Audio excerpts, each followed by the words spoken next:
आप सबका बहुत बहुत धन्यवाद। और ये धन्यवाद एक बड़े कारण से है। इसलिए नहीं है कि आप मुझे और आरएसएन सिंह साहब को सुनने आए हैं। मैं नहीं जानता कि देश भर में पिछले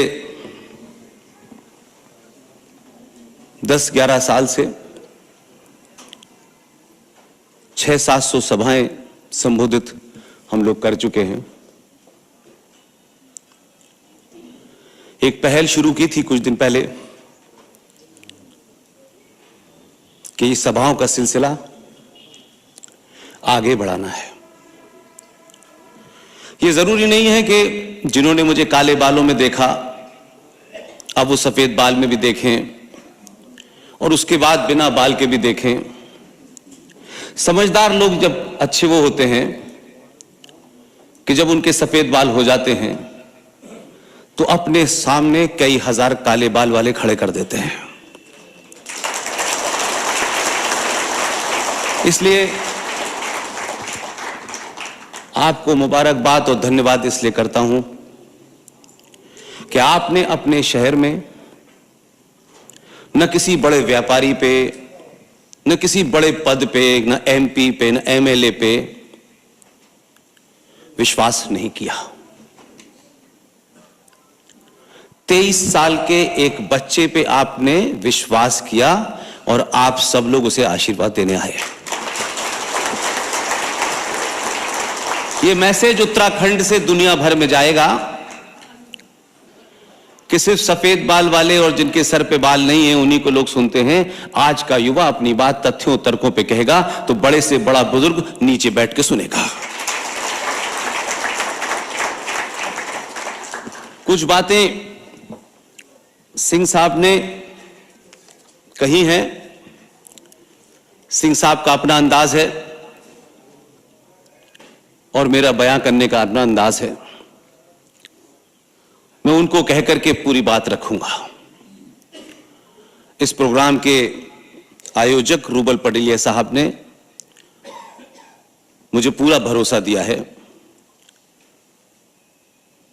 कि वैसे 4 बजे का टाइम है लेकिन आप जब तक वो चाहें बोलिए।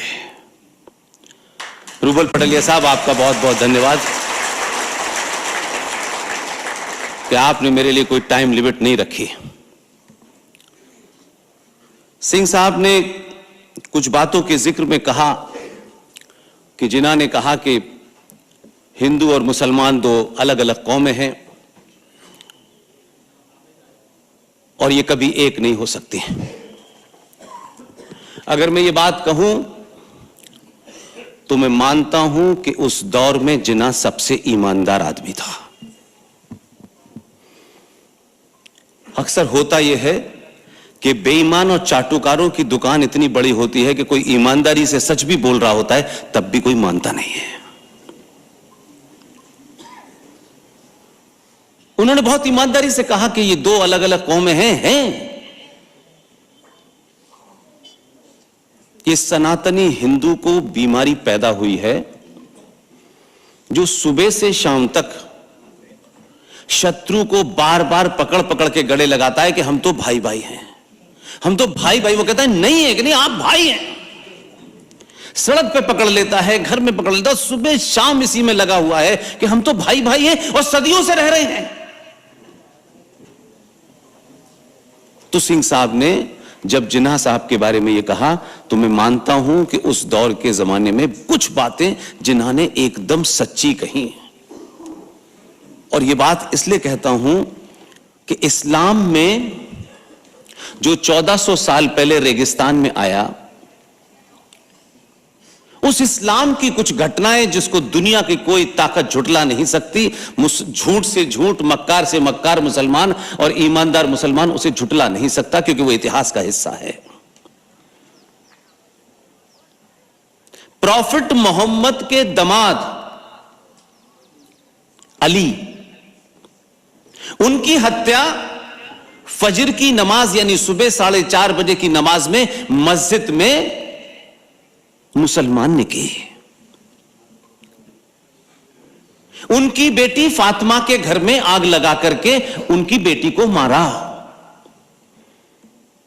प्रॉफिट मोहम्मद के नवासे यानी ही उनकी बेटी और अली के दो बेटे हसन हुसैन को करबला के मैदान में जमीन पर लिटा करके गर्दन पकड़ करके छुरी से पहला कलमा तैयब तैयब माने पाक ला इलाहा इल्लल्लाह कहते हुए गर्दन काटी गई। ये एक संस्कृति है।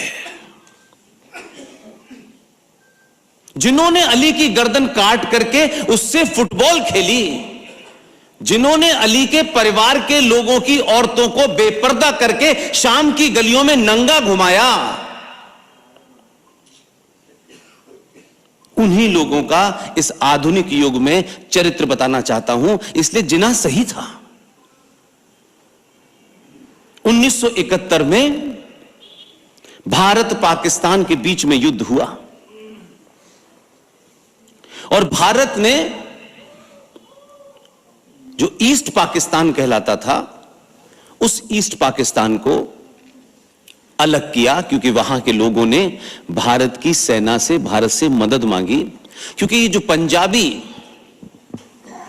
पाकिस्तानी फौजी था वो ये मानता था कि ये जो बंगाली हैं, जिसको बांग्लादेश जिसे आप ईस्ट पाकिस्तान कहते हैं, इनकी भाषा में सब कुछ गैर मुस्लिम जैसा है।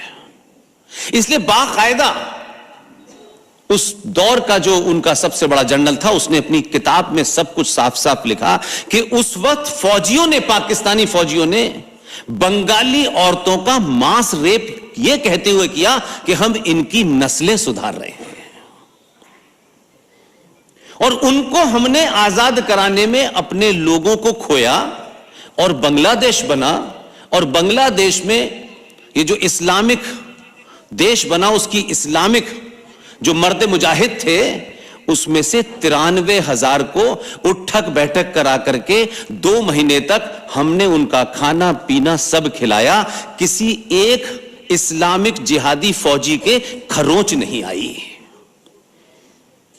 और ये उस दौर की बात है जब भारत को गेहूं की स्कैर्सिटी थी और जो सुअर खाते थे अमेरिका में गेहूं वो भारत में हमने खाया। तब भी हमने ये जानते हुए कि एक फौजी का धर्म क्या होता है, फौजी का दायित्व क्या होता है, 93,000 उन मुसलमान इस्लामिक जिहादियों को एक खरोच हमने आने नहीं दी और 93 के 93,000 को हमने पाकिस्तान वापस भेजा बाइज्जत। लेकिन 1999 में कारगिल के युद्ध में एक फौजी जिसका नाम सौरभ कालिया था वो गलती से उधर रह गया। जब पता चला तो कहा कि इसको वापस कर दें।